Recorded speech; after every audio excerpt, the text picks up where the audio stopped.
Welcome back to the Crochet Crowd, my friends over at michaels.com. Today we're going to work on the Wavy Crochet Afghan. This is a really fabulous idea. Both of these patterns or pictures are the same, and it's just a matter of the color choices in order to do it. Maybe you want something more country setting, more mid-century. Maybe you want something more bohemian. It doesn't matter. This project is really quite amazing. So here we have a simple wave afghan, and when I say simple, it truly is. And in fact, this is the very first stitch I ever taught on the Crochet Crowd YouTube back in 2008. And you know what? It's almost 10 years later that I'm revisiting this pattern, but I never ever thought to think about this pattern when it comes to colored transitional yarn like the Caron cakes. And because of that, I really get to see the ideas of color. So I did a mini sample of this, and I just did a smaller sample, and I'm gonna teach you how to make it a different size if you want to.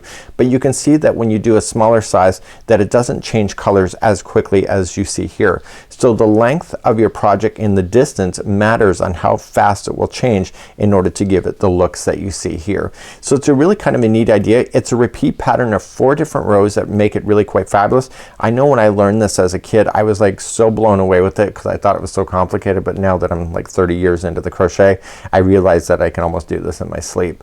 So today I'm going to show you a diagram that I made for myself, and I'm gonna show you the yarn that's been featured within this particular project. This video has sound alerts added. When you hear this sound, it will be your signal that the segment is finishing up. Press stop and crochet the instructions, and then press play again to continue along in your project. So the projects are featuring the regular Caron cakes as you see it here, and on this side here we have the zucchini loaf, and on the other side we have the pumpkin spice. And when we look down on the color, you can see all the colors that will be happening within this project. You can see the beautiful tinges here of the oranges. I just absolutely love it. Or maybe you want something a little more neutral or something more accenting for your home decor if it's not so bold. This is a really great option. So you only need 4 balls of Caron cakes in order to do this whole blanket, and it is really quite fabulous. So let me take you to the diagram and explain what we're gonna be getting into today, and then I'm gonna show you how to get started. So if you're new to crochet or unfamiliar with crochet diagrams, I always do a diagram for myself so that I understood it. And once I did the diagram, I realized that I had done this pattern way back about 10 years ago. So what we have here is that if you would like to change the size of your blanket, you just have to do a multiples of 14 and then add 2 at the end. So you go 14, 14, 14, 14. Once you're satisfied with the width of it, just add 2, and then your project will remain in balance in order to work out. The project also has it so that you are chaining 170 if you want to exactly match that one. But of course, if you want to change the size, maybe even go for something bigger, you just need some more Caron cakes, and if you want to go smaller to baby size, you can do that. So what we have here is a diagram that's really quite straightforward, and we're going to be repeating rows 1, 2, 3, and 4, and I repeated just to write it down for rows 1 and 2 just to show you how it balances out with each other. So let me show you exactly what you're looking at. So I told you that it's an easy pattern. It really truly is. Watch. Rows number 1 and 3 are always just single crochet. You don't have to count, you just single crochet yourself across. Isn't that fabulous? So the only rows you need to be concerned about are rows number 2 and 4. So once you get that done, you go back to rows 1, 2, 3, and 4, and then 1, 2, 3, 4, and work your way up. So the difference between 2 and 4 is the difference of where the shell is. So in row number 2, the shell is a partial on the outside, and then we just single crochet 7, and then we do a shell of 7. And then we single crochet 7, and then because it's an edge, it's only gonna be 4. But as you work your way across, it'll always be 7, 7, 7, 7. So your magic number is Ernie's favorite number of the number 7. So once then you move up to row number 3, it's just single crochet back across, and then row number 4, instead of putting the shell on the outside, we just start off with the single crochet with 4 right in a row, and then we skip 3, put 7 into the next one, skip 3, and then 7 again going across, and then it's just a matter of doing that again. So then you skip 3, 7, skip 3, and then you keep on going across. So it's just a matter of just understanding that every one that's an even number is basically, it's a different location for these shells, and because of the way that it's working out, it makes it look really awesome. So what you're gonna have here is that on top of every shell you are going to have 3 rows that appears to be single crochet, because the next row is single crochet, and then the next row has the shells, but this row is still single crochet, and then the next row is still single crochet, just like so. So when you look at it from a pattern point of view, just like you see here. You can see how the shells just kind of build on top of each other as you go. So there is the shell, and then there's 1, 2, and 3 of single crochets, and then the shell reappears. But see here, the next time that the shell shows up is that it's gonna be slightly over and then it's brought back. So over and back, just like that.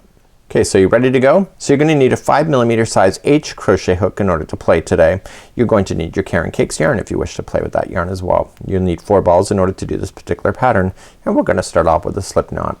So you can either match what the pattern says of 170, or you can just chain in multiples of 14. For myself, I'm just gonna do multiples of 14, and when I'm satisfied, I'll add 2 at the very end.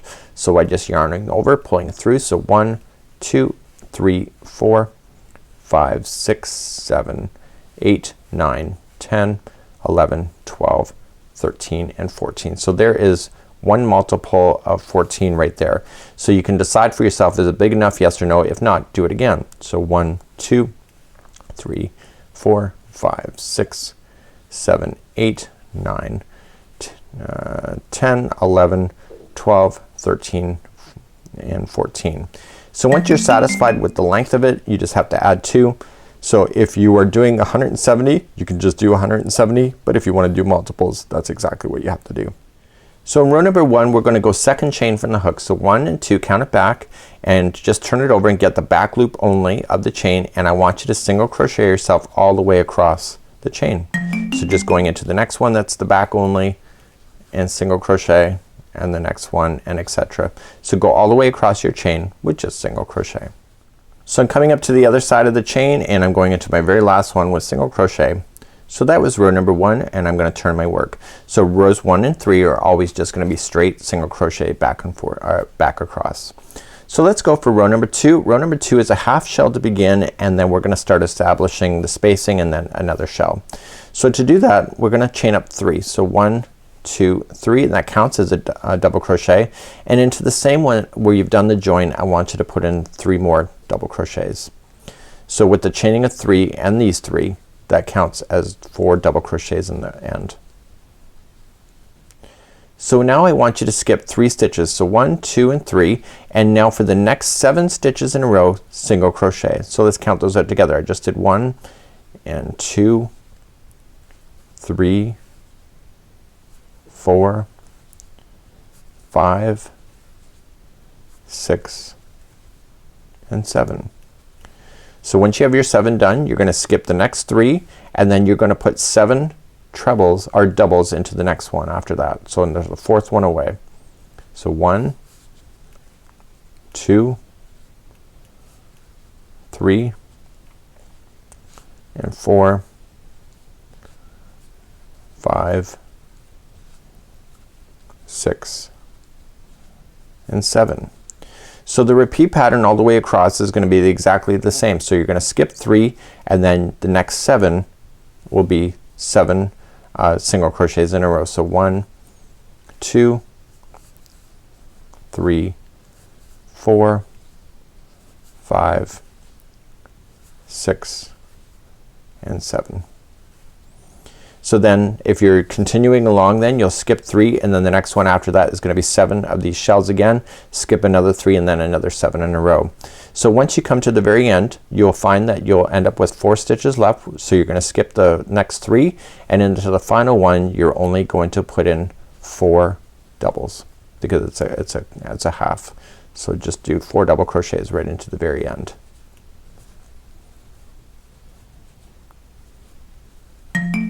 Just like that. So you can see that the shells kind of just went in there. You still have your single crochets in the middle, and etc. So let's begin row number 3. So turning our work and going for row number 3. So row number 3, just like 1, is what? It's just a single crochet. So chain up 1, and into the same one just do 1 single crochet, and then you just keep adding a single crochet into each one as you go all the way across. So you don't technically need to count anything. Right? You just go 1 single crochet into each stitch all the way across. So please do that all the way for row number 3. So I'm coming up to the end of row number 3, and I'm just single crocheting my way all the way back. Don't forget that turning chain that you started is also a stitch. So just single crochet there. So now we're gonna turn our work. So you can see that this makes this wave look more accented, but it's actually just a single crochet sitting on top. So this time in row number 4, the shell is now gonna sit in the middle here. So it's gonna be shifting over and going into the middle. So you have one over here, here, and etc. So all these shells will be in between the existing shells. So to begin the first section here, we're going to chain up 1, and the first 4 in a row will all be 1 single crochet each. And now the fun begins. It's just like before, it's just been shifted. So the next 3 are empty. So 1, 2, and 3, go to the 4th, and you're gonna put in 7 doubles into that one. So 1, 2, 3, 4, this is 5, 6, and 7. And then you skip the next 3. So 1, 2, and 3, and then start on the 4th, go on, and 7 single crochets in a row. So that was 1, 2, 3, 4, 5, 6, and 7. And then you skip the next 3. So 1, 2, 3, go to the 4th, and then you put in 7 doubles again. So all of these shells appear in between the resting points of the shells that are in the rows below.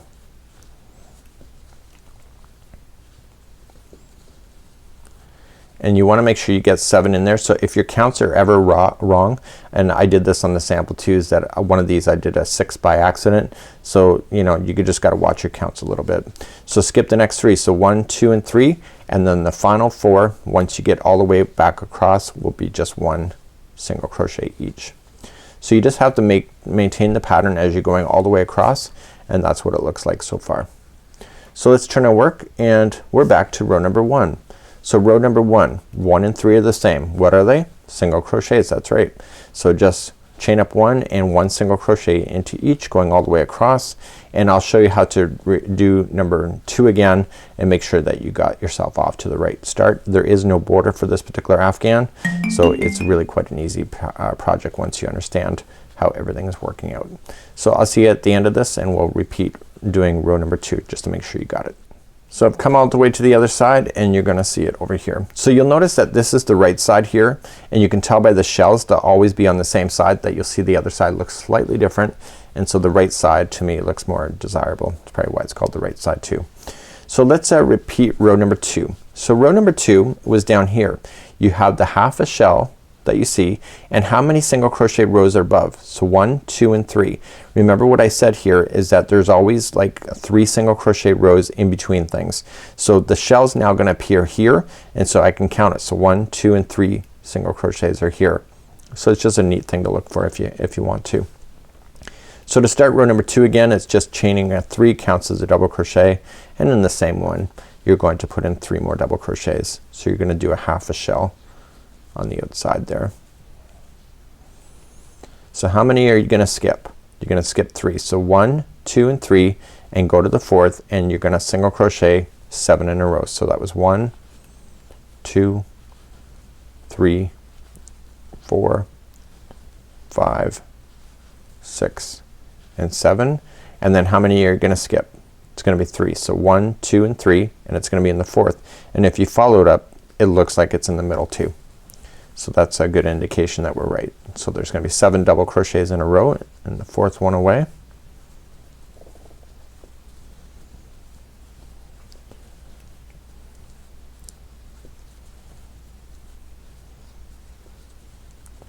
And then how many are you gonna skip? 3. So 1, 2, and 3, and then the next 7 in a row are gonna be single crochets.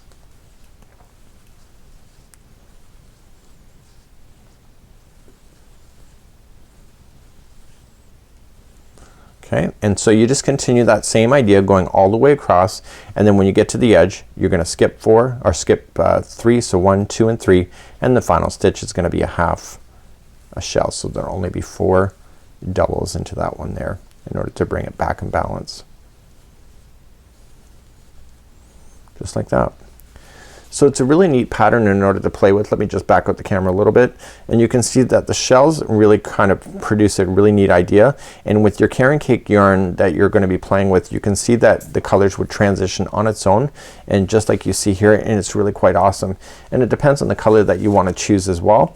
And the designers have purposely chosen the certain widths of 170 in order to get the colors to really line up properly. There is a method to the madness, even though you may not think so. So it's a really quite an awesome idea in order for you to play with, and I hope that you really enjoyed this pattern. And on behalf of Michaels.com as well as the Crochet Crowd, have a great day. Good luck with this project, and make sure you post your projects online. We'd love to see. We'll see you again real soon. Bye bye.